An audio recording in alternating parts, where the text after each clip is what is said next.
Hello, hello. It looks like we are live for the first time, guys, on both YouTube and both Facebook Live. We have a guest here, and he's going to be introducing himself momentarily. If you have been part of our family for some time, then you've already seen him a couple of times.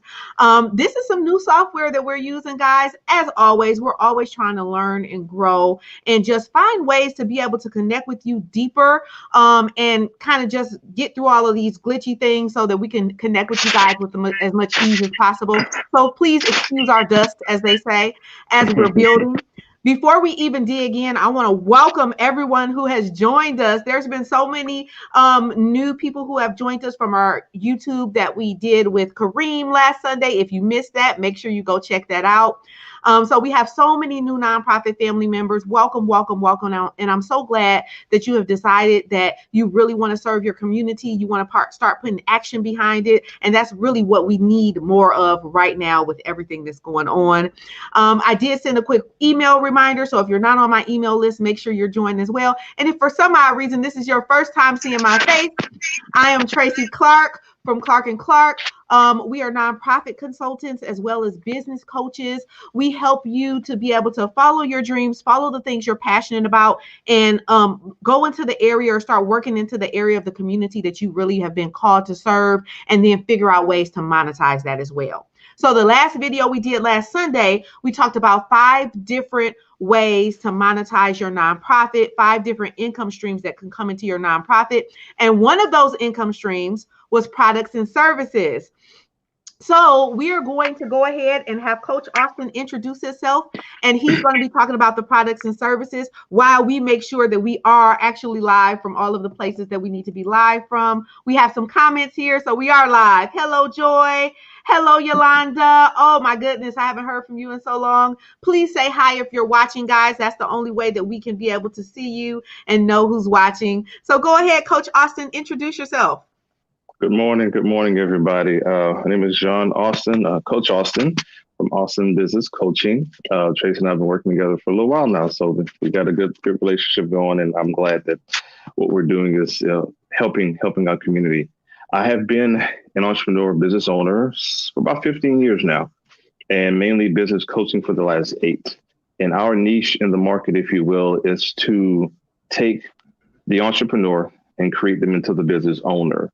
Allow them to understand what it takes to take that idea, that dream, that vision, and turning into a profitable, fruitful, sustainable business. There's a lot of unsung heroes, if you will, as far as the minutia of building that business. And that's what we do, from the trademarking to the business plans to the feasibility studies, market research, things of that nature. From A to Z, we, Austin Business Coaching, give you the ABCs of becoming successful. Got it. And I know most of us have heard your story. You shared it a couple of times when we were talking about the importance of sharing your story when it comes to marketing. But how long have you been working in the business coaching arena? Can you tell anybody a little bit about that for those who are seeing you for the first time? Yeah, give you the little 5-minute elevator spill, if you will. So 2005, I was in oncology research in Baylor College of Medicine, and enjoying that career, doing some real estate rehab flips on the side type of thing. Long short, we got laid off. And the real estate piece was like, okay, I got to dive into this thing full time. That was the birthing of the entrepreneur venture. Lehman Brothers came, real estate market fell. We had to redevelop ourselves, reinvent ourselves, kept going into the green real estate space. Then the financial crisis happened not too long after that. In that time, birthed the business coaching. Because people were wondering, well, how are you getting funding? How are you getting banks to look at you, investors to look at you? What do you have that we don't have? And some people's businesses were way better than mine. They didn't have the functional business plan to sit in front of a banker or investor or anybody and say, okay, we can give you this money. It's risky right now, but how are you able to sustain and actually service that debt? And that's one thing a lot of businesses don't look at. How are you branded? How are you going to service that debt? And we were already writing business plans. Now, I'd been to school for international financial trade. I've been to school for business management. So the writing of business plans was something that I had to do, and behind the scenes doing for a couple of years. And then when we needed it, boom, we took off with it. So the meat and potatoes of that Austin Business Coaching was birthed then. I helped probably get 30 businesses take their ideas and just organically build their business plan. Fast forward 8.5 years later, where we sitting now. This is what we do. The developments are getting too big. Things got too hectic, too much to look for.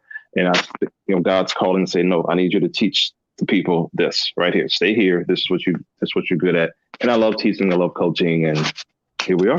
And we can tell. It's so Thank you. important for you to be doing, especially Yeah, now. yeah. One thing that I like to say is don't waste your time doing something that you're not passionate about and that you don't Mm-hmm. love, because No. that's not the time. This is not the time to do those things. I know Mm-hmm. sometimes we talk about plan B, C, D, but this is the time where we need people connecting to the community that they're really called to, and passion is automatically going to be with that, but the plan is not necessarily automatically going to be there. So Yeah. specifically for minorities, I know sometimes we have an idea and we really sometimes don't necessarily know the steps from idea to, Mm-hmm. okay, now it's here, it's created, it's done. Mm-hmm. And the planning is the first step.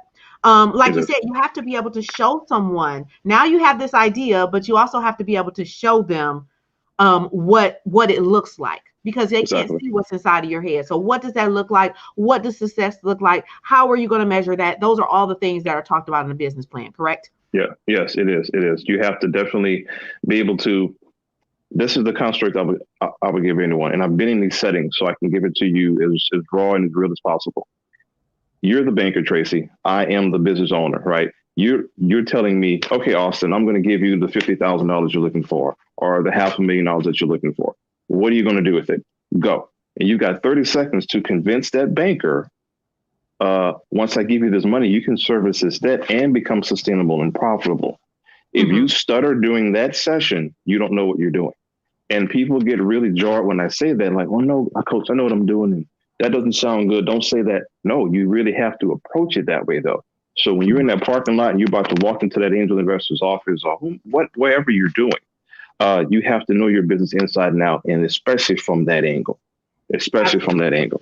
Yeah. Absolutely. That's so important. And it's so important for you to almost be. I was telling this story a little while ago. Actually, I just spoke last week at in one of our nonprofit Zoom sessions. And I was just jokingly saying the person was asking me, hey, are you ready? It'll be next week and stuff.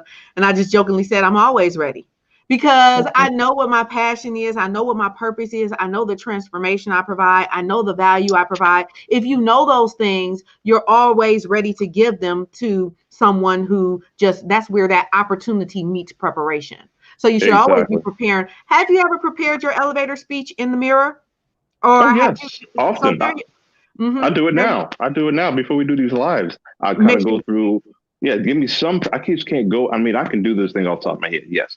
Mm-hmm. But to really give people what they need from me, yes, I have to be prepared. Even at this stage of the game, as an expert in this field, I still have to be prepared. Still, I was outside yesterday because I'm in Louisiana now, and we're doing some hurricane relief cleanup with my family. So I'm doing a power washer, and I'm practicing in my head. What do they need to know? What's the newest thing? How do I need to approach this? Oh, yes, I'm always in preparation mode. Always. Always in that preparation mode. That's awesome. Now, Yeah. so today specifically, we're going to be Mhm. talking about products and services, but I just wanted to hone in on that planning piece because I feel like the reason we're talking about products and services for nonprofits and or businesses is because it's so important, in my opinion, right now for you to have something of your own, for you to be self-sustained, for you to have, whether Mhm. it's a business or a nonprofit, for you to understand the value that you bring and make sure that you're getting paid and getting income based on that value, getting paid Yep. what you're worth. I think that that's the area specifically in minorities where we need to grow. And so talking Yes. about developing a business, when you talk about developing a business, you automatically think products and services. But sometimes when people talk about nonprofit, they don't automatically think products and services. They think like, okay, grants is the first thing that comes to their mind, or Hmm. or shelters or giving, but they don't think you can also tie products and services. So one of the things we were talking about last week was, Starbucks is a nonprofit organization, Tom's, which has Hmm. shoes tied to their organization, and Hmm. churches have products and services as well with books and conferences and things like that. What are you seeing in as a business coach right now, the products and services that are, I guess, the easiest to get started with? Are you seeing some themes and some trends? Talk a little bit about somebody who's just getting started and they're trying to figure out what types of products and services to add to their business or nonprofit. Good question. Good topic. I would say, and I do get that question a lot. What is the easiest, right? As far as market penetration, what's the easiest thing I can get into? How's that going to work for me? This, that, and the other. What's easiest for you is what you do best. Let's just put that on the table. So I may not do T-shirts as well. You may come off the table. You can sell ice and Eskimo. Okay. What is it that you do well? What's your passion? What is your drive? Some people don't care what they're selling. They can just sell it and they get happy with the end result of selling a product. Okay, cool. That's great. Some people are better speakers or better service providers or their hair and beauty.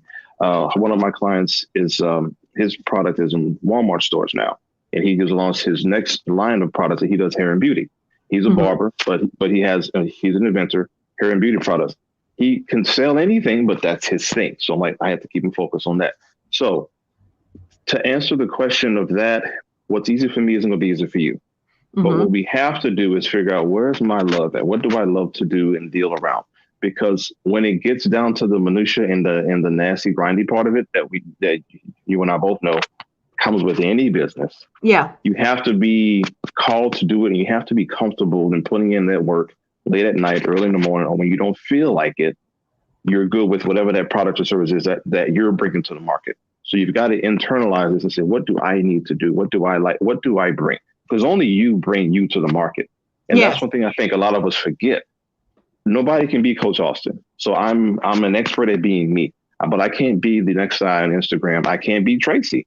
Tracy's excellent at being Tracy. But when we collaborate, okay, now we got a power team, right? So you have to be the general manager, the coach of your own team, of your own brand.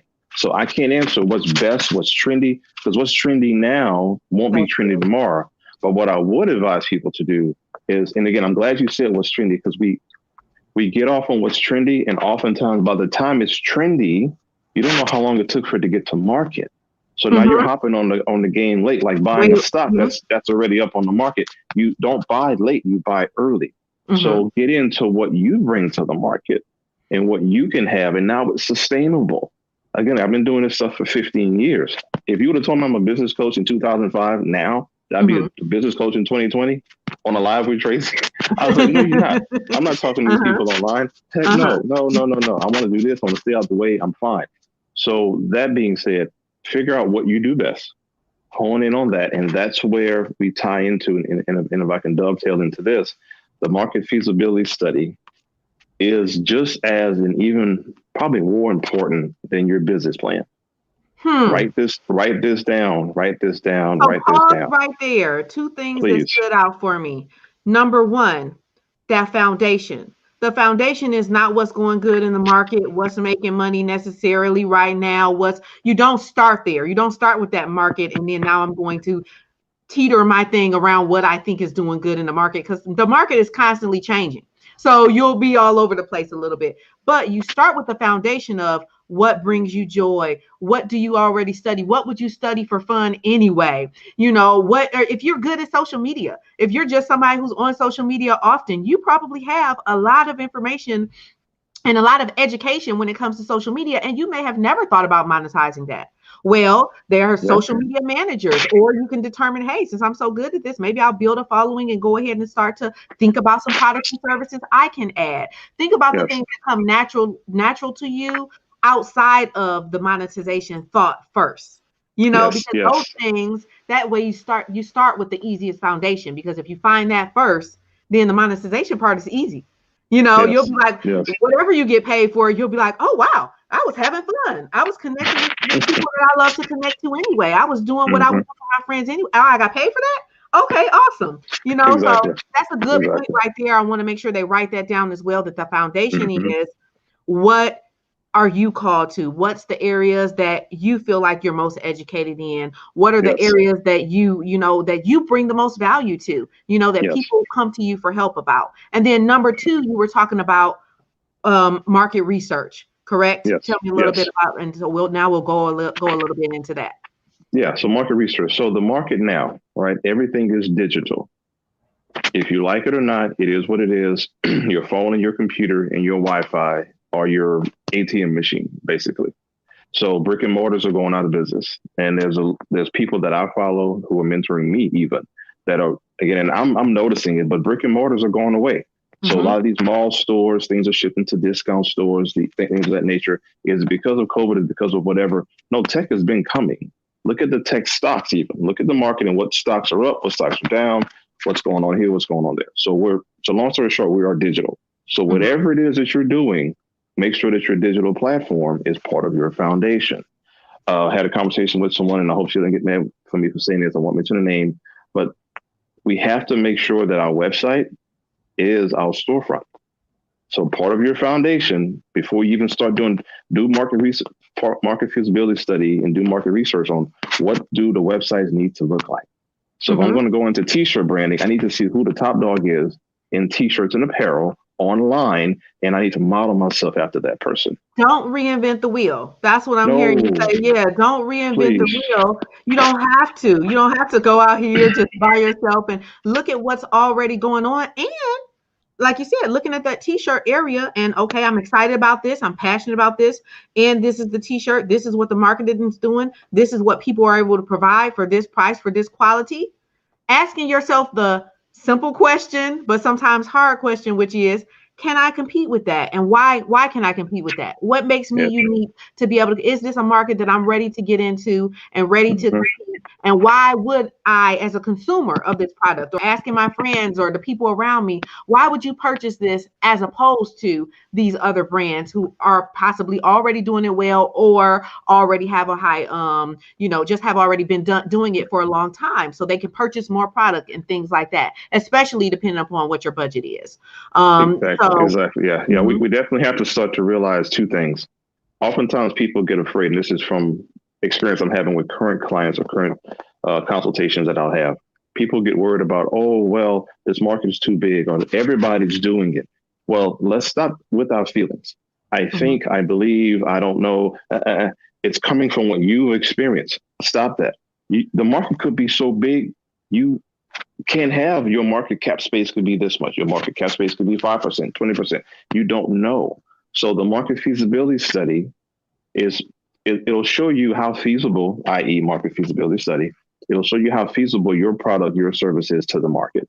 It'll show mhm, you how big the market is. It'll show you how many people are buying, who's buying, why they're buying, focus groups, things of that nature that you can do to see, okay, when I do this, this is going to be my target market. This is going to be my secondary market, things of that nature. So you want to start there first. It can cost you, but it shouldn't. Once we're done, you can follow me, and I can show you the easiest way to get that done.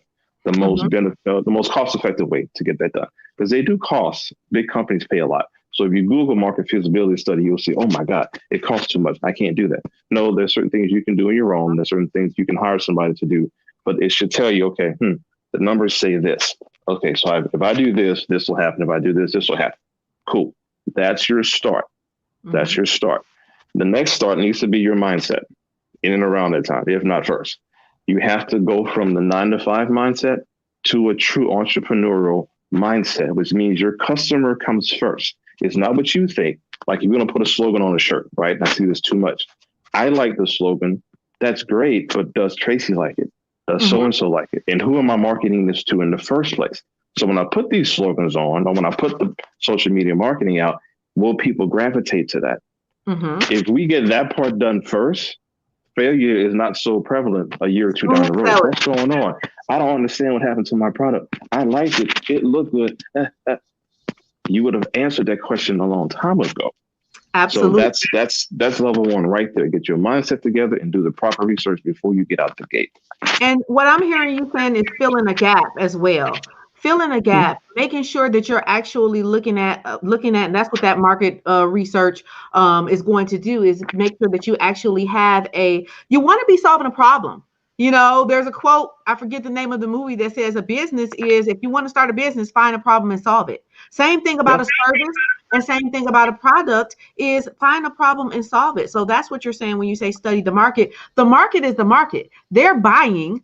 Just like donors are donating, whether or not Yeah. you can get in there and make sure that you have the right things in place to be able to receive some of those donations, or to be able to get your products, basically make your client happy. Like you said, the number one Yes. is the client. You can love it all Yes. you want, but a business means you're servicing someone. So you want to Yes. make And sure yes. that they are obtaining some type of value, and if it's a product, they are getting out of that product what they expect in those types of products.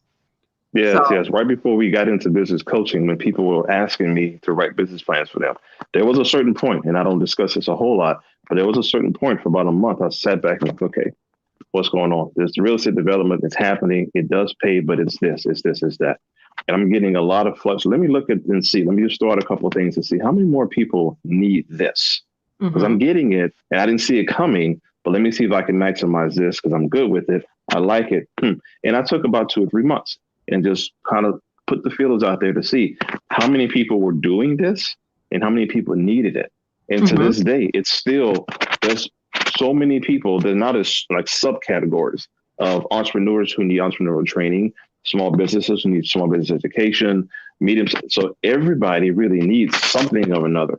So I had to figure out, okay, what am I going to do? Who am I going to focus on?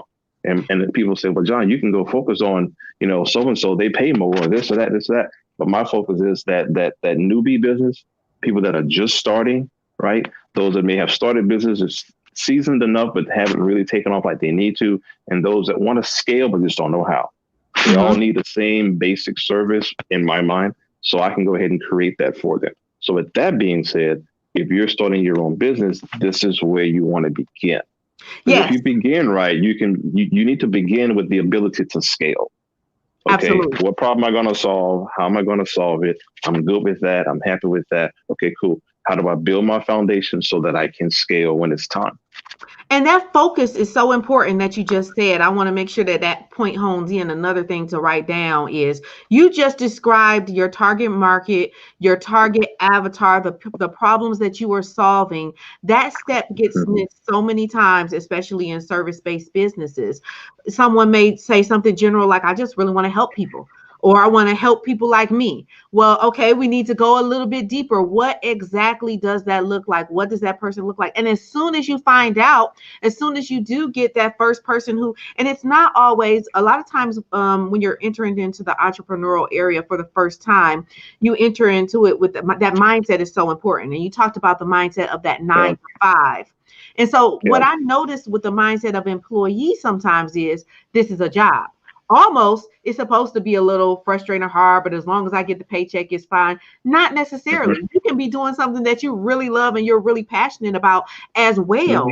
And so it's so important to kind of like switch those mindset things and make sure that you are focused and you are honed in on your specific target of people that you're helping. Because if you're helping everybody, is one thing that a lot of people say, if you're helping everybody, you'll never sometimes get to really help the people you're actually called to help, because that kind of has that super busy mindset. But if you're focused and you're focused on the people that you're really wanting to serve, it makes everything else easier, and you'll be able to serve much more people than you've been able to serve, especially digitally. Last week we did, and thank you so much. Welcome again to everybody who's joining us from last week. We have a couple of people from YouTube on here. Awesome. This is our new Facebook has been the thing, but now we get to be on YouTube, which is great. So welcome to all of our YouTube family. Over 6,000 people now watch that. So digitally, that's just an example. Wow.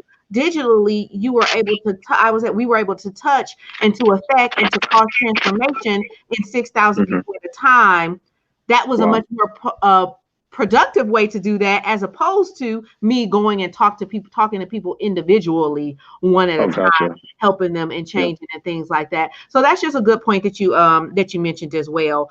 You were talking a little bit about the products and services steps. So we started number one with the foundation of making sure that it is something that you're passionate about, something that you enjoy, something that you feel like you have value and you add value in. Number two, you talked about researching. And then number three, we talked about making sure it's about your client. It's not about you. It's about the client, So And I just want to add one more part to that, making sure it's about your client, which is an easy, simple way to do a little market research if you're on a real tight budget, is to just test or sample, test the subject, see if people start to react. Are they watching? Are they listening? If you go live and no one is listening, then this is definitely probably not a subject that people are very interested in, or that people aren't necessarily, this problem isn't maybe necessarily a problem that you may be the fit to solve. So make sure that you just announce the problem, try to help the people live that you're trying to that you're called to. So for an example, we have a lot of nonprofits called to women empowerment. What are some tips that you can give to feel empowered as a woman? Go ahead and shoot that video. That's some market research as well. What other tips can you give for people who, when they hear the word market research or market analyst and things like that, they just think, oh my goodness, I'm way before that stage where I feel like I could do something like that? If you think you're way before that stage, you shouldn't be in business, for one. But again, this is the business education part. So everybody delve into this, right? And this is organic, so I'm gonna go from the front to the back with this. So if you're looking to get into a market and you're going to sell a product or a service to anyone, become the client, become the customer, go on your IGs and your Facebooks and your LinkedIns and see who else is talking about it. See what other language, what other conversations are being had. Because you want to be, and this is where the vulnerability comes in. People are like, well, I don't want to really delve in and see who else is doing this because they may be better than me. I hope they are, because you're just starting. So you want to see how good everybody is. You want to see what they're saying anyway. So don't look at it from how good they are. Just look at what's being said. And I'll kind of dovetail it on what I do. I go out often and see who else is business coaching, who else is talking to whomever. There's millions of people out here. If someone's got 150,000 followers, oh, that's cool because I can have the other 2.5 million followers. Look at it from that angle. So one of the things, write this down, Google My Business. It's a free service with Google. It allows you to be as broad as possible. Google gives you a ton of services, a ton of free outlets. Google My Business, go on there, set you up an account. They'll mail you a pin. Actually, and when this is done on my Instagram page, I have when I got mine in. They'll give you a pin code. They'll mail it to your house because now everybody's home. So they're allowing houses to be, home front offices. You'll get your pin code, you'll put it in, and it'll open up all the Google My Business services. They'll also open up Google Analytics. Take the videos, just let it digest the information. It's all new. It's all going to be fresh. So don't freak out, but get you. And the funny thing about it, what do I have this morning? A pen and paper of notes that I have of what we're going to talk about. Get you a pen and paper and start writing stuff down. So let's kind of backtrack, but I gotta get more into this, right? So Google My Business, get into that, see who else is out there doing what you're doing, whatever it is that you're doing. And you want to consistently keep an eye on what you're doing. Because one of the things in the business plan is called a SWOT. No, not SWOT that you see on TV with everything, but no, a SWOT analysis. Some have heard of it, some haven't. If you haven't, get into it. It is part of the business plan, which is what we're going to talk about right after this particular conversation. Strengths, weaknesses, opportunities, and threats. I'm always looking at what my strengths are and be honest. Come on, we got to be honest with ourselves. Put the humility hat on. What am I good at? That's my strengths. What am I weak at? Okay, I'm not so good at this. Sometimes I talk too fast. My southern drawl kicks in from time to time, yada, yada. So I've got to work on those kind of things. Sometimes I can get going so much, I forget to slow down and pay attention to what's going on around me to make sure that I'm keeping up with things. Opportunities in the market. Where are my opportunities at? The feasibility study keeps telling you that. So the feasibility study almost is a constant running kind of a deal. You do one, you work off the research. You do another one, you work off the research. And then the threats. Who are the big boys? Who are the players, right? So if you're coming into a business coaching space, am I a threat to you? Can you collaborate with me? Trust and believe there's enough people out there we can all service enough in that space. Absolutely. But in some spaces, there may not be. So you may have to be careful because they may buy you out. They may push enough pressure in to where you can squeeze you out. And like what Amazon's doing to a lot of people, Amazon's squeezing just like Walmart did. They can squeeze you out of the market. So you've got to be aware of those things to know how to pivot. Now things are digital. So the digital market is forcing people to do certain things. So it could be a threat if you allow it to be. So just understanding that piece of it, that's where you want to be able to start. Now let's zoom into the business plan. Don't ever tell anybody, or don't let anybody ever tell you that a one-page business plan is enough. Don't do that, because I guarantee you, if the average business needs whatever line of credit, 50,000, 150,000, half a million, whatever you need, quit thinking about it as money and more as a number and a tool that has to be injected into your business that allows you to do certain things. That's all money is. That's all money is. Because when you're doing your balance sheet, you're filling out numbers. When you're doing your pro forma, it's numbers. If you understand the numbers, you understand how to maneuver. Get that out the way. If you, and you're gonna get mad at me for saying this, but if you're too lazy to do a business plan, you're too lazy to do business, go stick with your 9 to 5. It's cool, because you're gonna get frustrated and pissed off. And what some of you are gonna do, you can get in your feelings and get mad at the person that's trying to help you because you're too lazy to do the work. I've done, I'm gonna say 100 I've done 100 consultations, some of them for free. Most of them for free. I'll give the people the homework to do. I'll check back in a week, 2 weeks, the homework hadn't been done. Some of them are emailing me so much in the middle of the night. Sometimes I'll wake up in the morning, I got a bunch of emails. I'm like, yeah, they want it.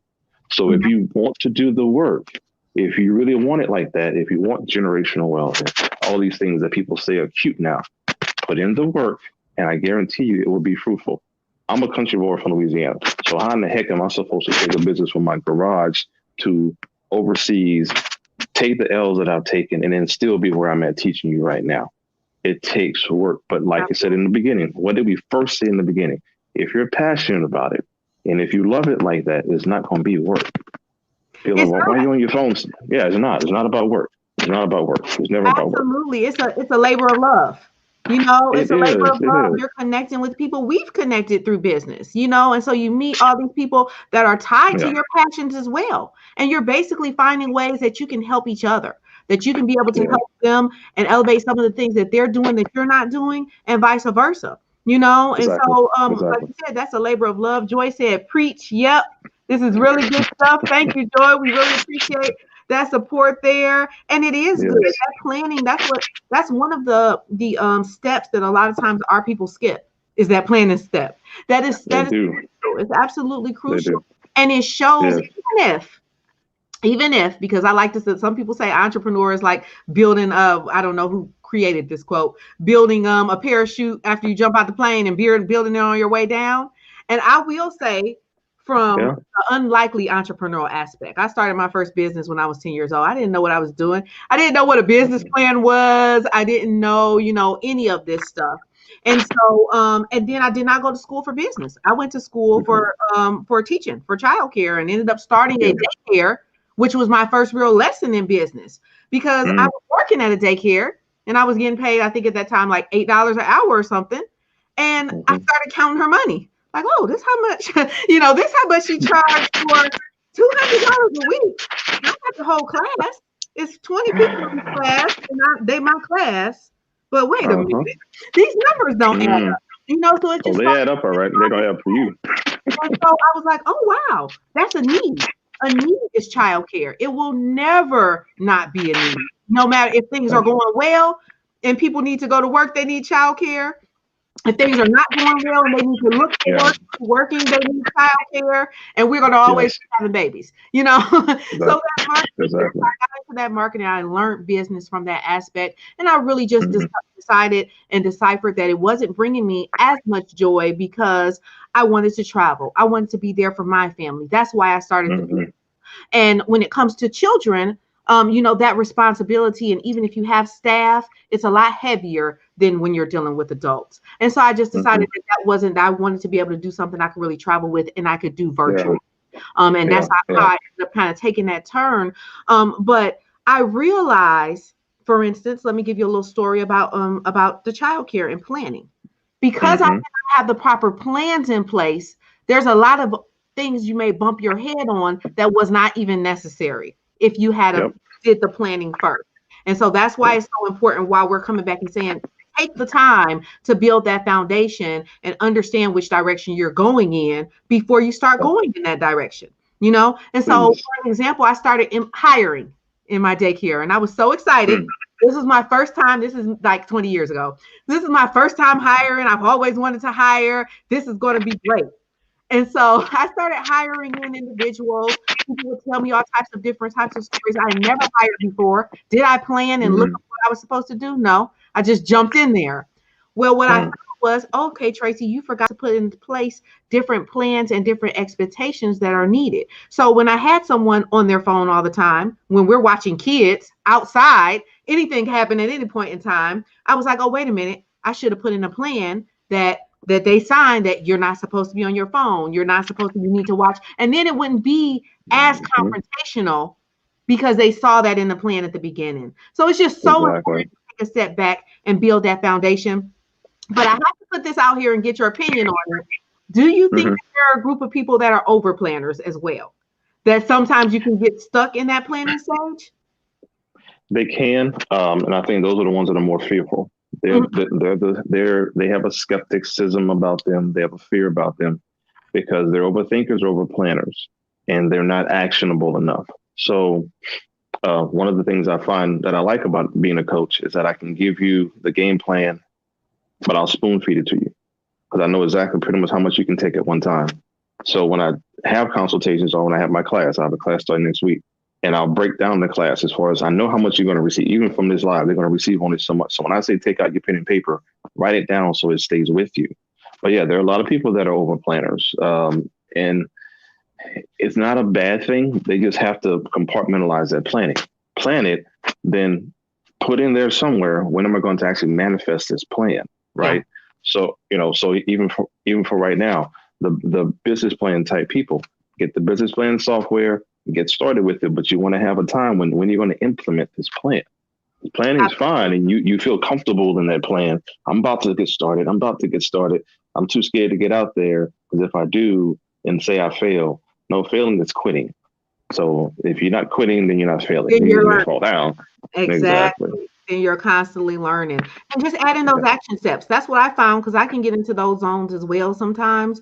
Hmm. In planning mode, where it is something that I enjoy doing, but at the same point in time, I can get in the modes where I'm just taking action without a plan. But one thing I Hmm. found is the best thing to do is to have a plan, then break it down to what does that look like per year? What does that look like per quarter? What does that look like per month as far as what do I need to reach to attain that goal? All the way down to your week and your days. And that's when you Yes. do time blocking. And that's when you're like, okay, so now I need to put this time in, this little bitty baby step, because it's all tied to this plan that maybe a 5-year plan.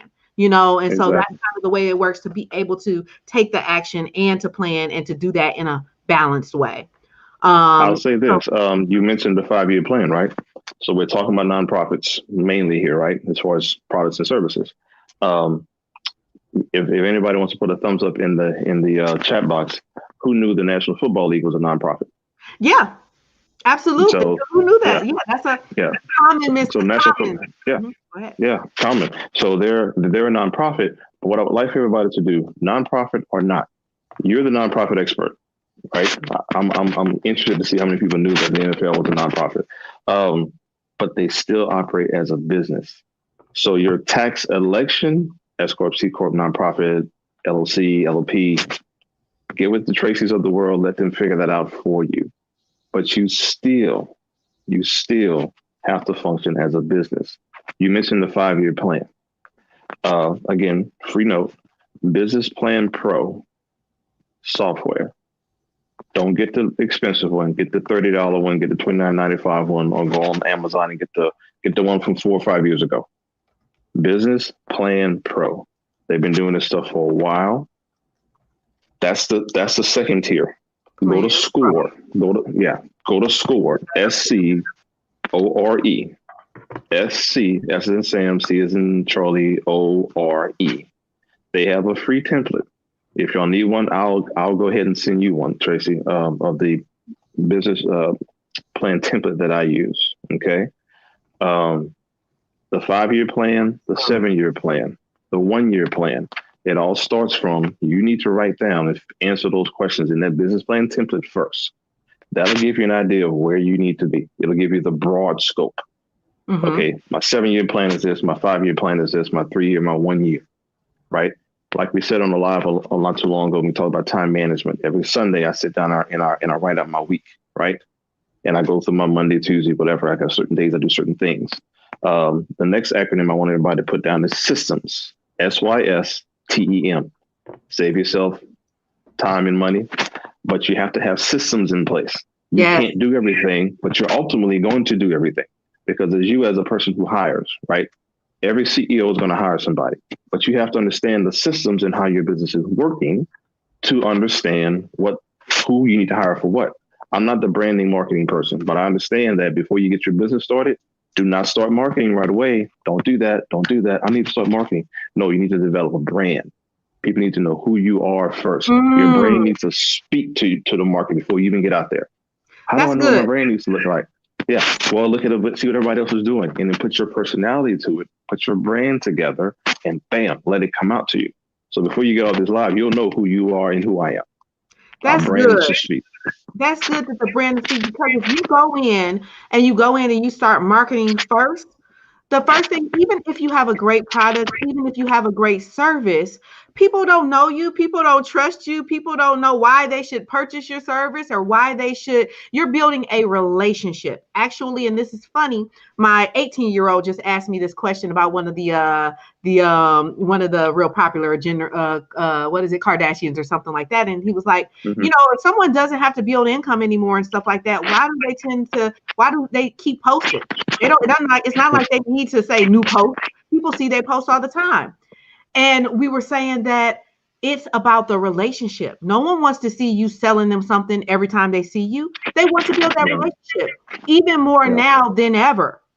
Because these are our relationships. You are not getting to talk to people whom you don't know or whom is not in your inner circle face to face without a mask on right now. And so these are actually possibly more genuine relationships that we are building right now than we can build with everything that's going on right now.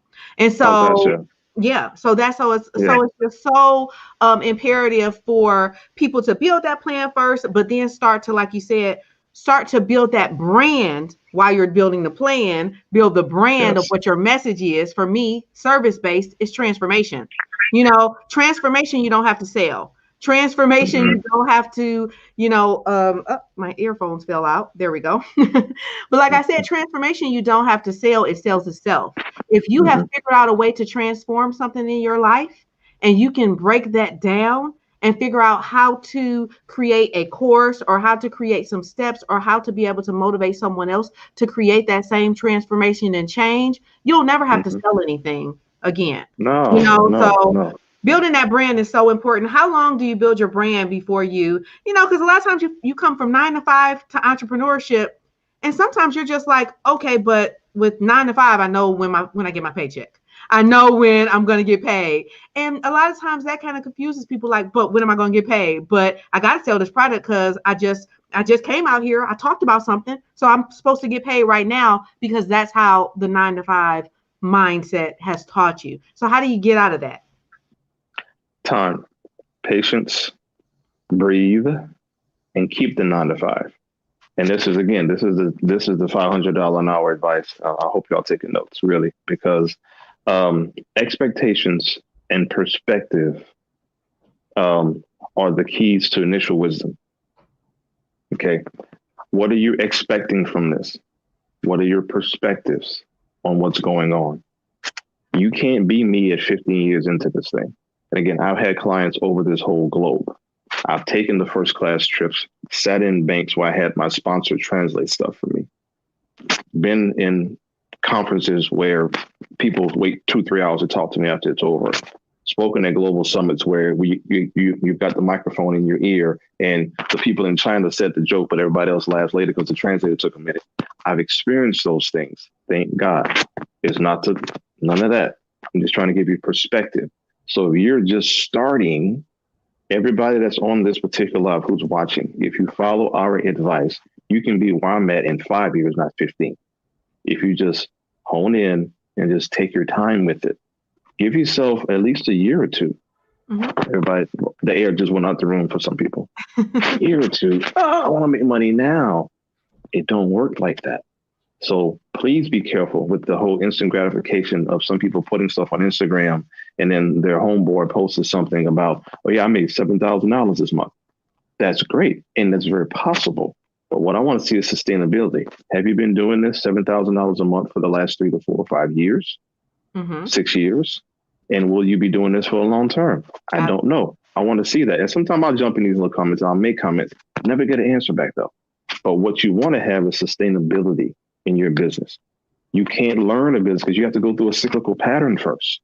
Everybody's business is seasonal. So you've got to at least hit a cyclical pattern and a half. Now, go on somebody's Facebook page and Instagram page and tell me who's saying that right now. Nobody, not necessarily. So, customer service and certain little things you have to just learn about your business. Just learn how the year works. That's why the market feasibility study, if you do more market research and see who is in your market and what they're doing, it'll speed up where you need to be, but you got to take it in. So when you go to your job, everybody now who has a 9 to 5, when you go to your job on Monday, you're not tripping. Turn on the robot mode, be employee of the month, do what you got to do. On that 15-minute break, you're taking notes. On that lunch break, your homegirl might be saying, boo, let's go eat lunch. Let's do this, let's do that. Nah, boy, I got some stuff to do. Oh, she thinks she's better than everybody else. Well, you might think so, but go and eat at Chick-fil-A every day or whatever is not going to help you get your business off the ground. But if you take that time on your lunch breaks, on your way home, have a podcast going in your ear to something that'll put into your system an entrepreneurial mindset. I can give you a list of them. Tracy probably do the same thing. What we put into our systems, you've got to detox. That's a whole other video that I would love for us to just dive. Let's do it. Is into mindset because that is huge. Mindset is huge. And the tough part about mindset is that you're in your mind, so you have a blind spot. A lot of times you can't see the programs that you're playing that's causing you to have this reality right now because it's your program. So it's really, really hard to see. So sometimes that's when partnering with a coach or accountability partner, even someone just close to you to really work some things out. How many times have you even had someone call you up, a friend, a family member, or even in a coaching situation, and they've talked the thing out and you realize they say, oh, okay, thank you so much. And you realize you haven't said much of anything. They've just processed out and been able to see the problem through reflecting off of someone else as well.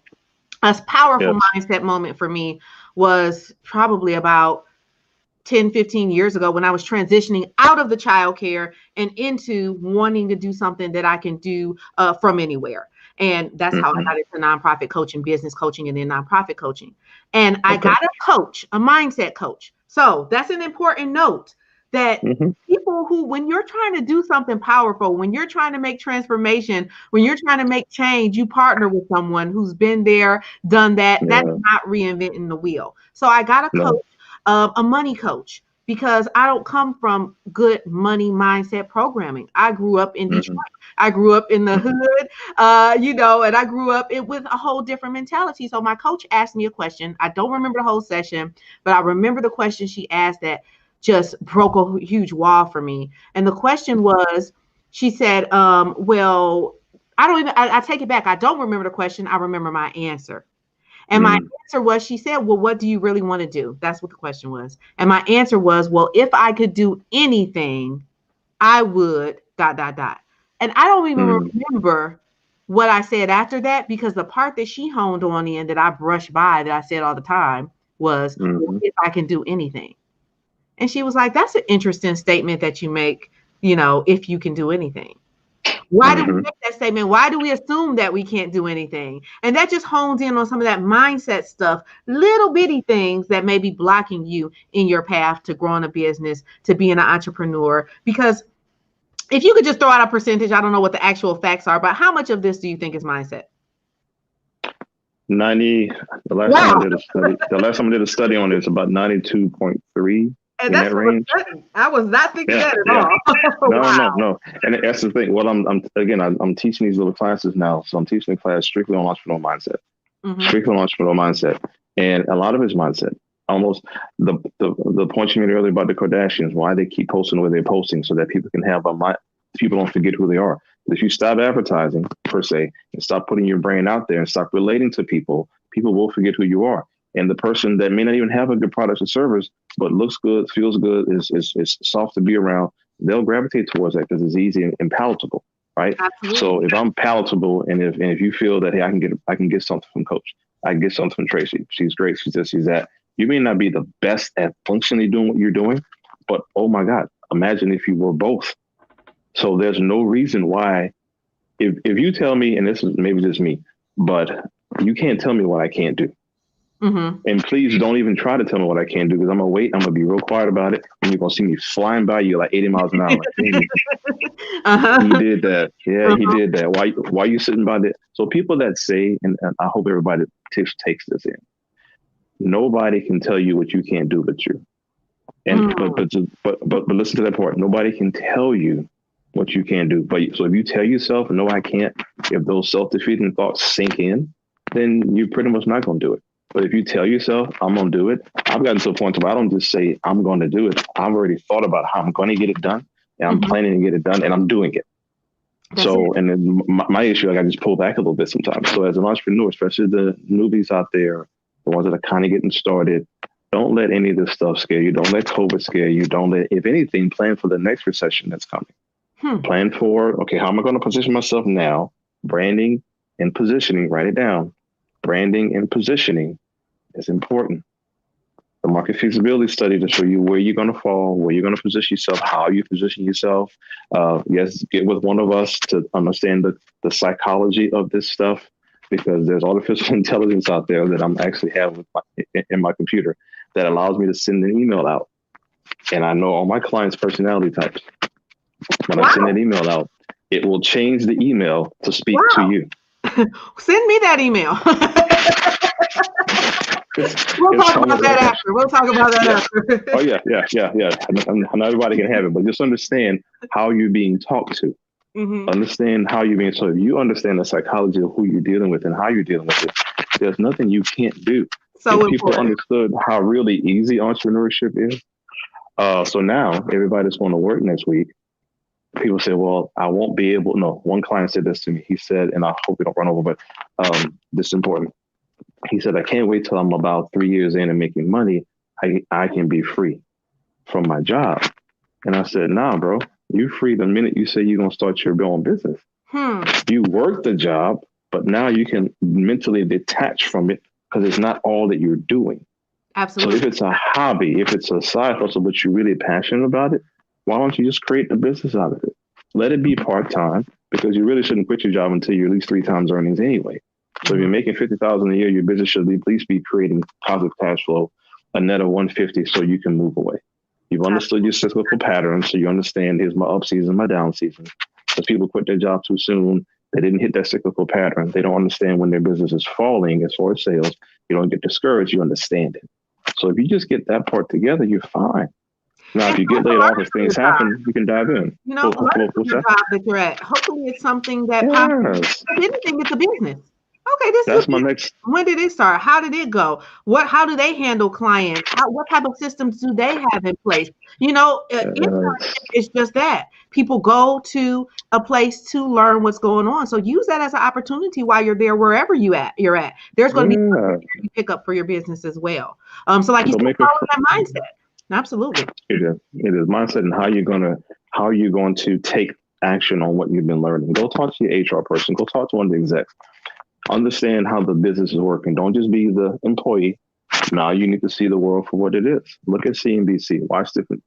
Again, it's once you open that thing up, it's like, oh snap, it's going down now. And just go. I'm telling you, just go with it. But find you a coach first. Get your business plan in place. Get the market studies together. But honestly, before any of this happens, and I'm not just pitching my services or even Tracy's, get with somebody who's been where you're going to go. Do not, please, and Tracy, let me say this, do not take advice from somebody just because he's cute or just because she got a shape or whatever. Whatever. Don't take advice from someone who has not been where you're looking to go. I'm going to say it again. Do not take advice from someone who has not been where you're looking to go. And how do you know where you're looking to go? Sit down and start writing that thing out. All the advice we gave you today, if you don't make notes of this thing and turn into at least 5 pages of notes, you're kind of wasting your time. Yeah. Yeah, it's in and out. In But and out. if you do, watch what's going to happen. Absolutely. Because you're constantly training your subconscious. So we have a lot of things going on. So specifically like to say I don't trust my memory. I make sure I write almost every single thing down. If it comes to me, it's important. I write it down because I don't even want to give, I want to be able to fully relax and not think, oh, let me make sure I'm remembering this, make sure I'm remembering this. Everything is getting jotted down and remembering that when you write it down, you've already taken an action step. You've already started by deciding I'm going to put pencil to paper, or I'm going to write it into a Trello board or write it into an app. I'm going to start with at least getting this thing written down. Now, from there, I can move to the next step and move to the next step. But that is step one, and I don't want people to brush over that step. Sometimes they think they're just, again, moving too fast. You have to stay in the step you're in. That's my favorite quote is stay in the step you're in. Mm-hmm. And use your pen. And you can Google this if you want to. Entrepreneurs are very creative people. We all are.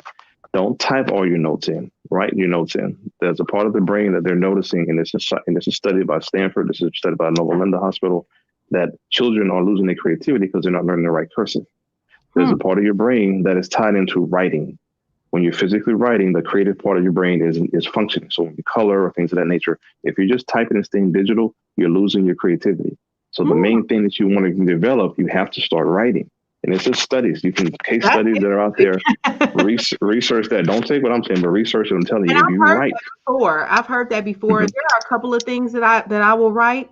But for me specifically, my handwriting, maybe because I don't write quite often, but there was a point in time where I had so many notebooks that I would go back and try to pull, and I'm trying to figure out what was I talking about because I'm trying to read it or whatnot. So some voice notes and things like that work for me, but I always make sure that I have a pen and a paper for those times because you have to realize, the amount of time that I just simply spend in front of a screen is value for me. And I make sure that if I'm in front of a screen, because it's proven that there are things, if you're looking at a screen too long, the headaches and the different things that come from that. So that's where that pen and paper comes into play as well. If you're like, I need to get this information jotted down, but you know what? I'm an entrepreneur. I'm on the screen all the time. I can't get on another screen right now. Let me write it down as well. But yeah, I have heard of some of those as well. Some of those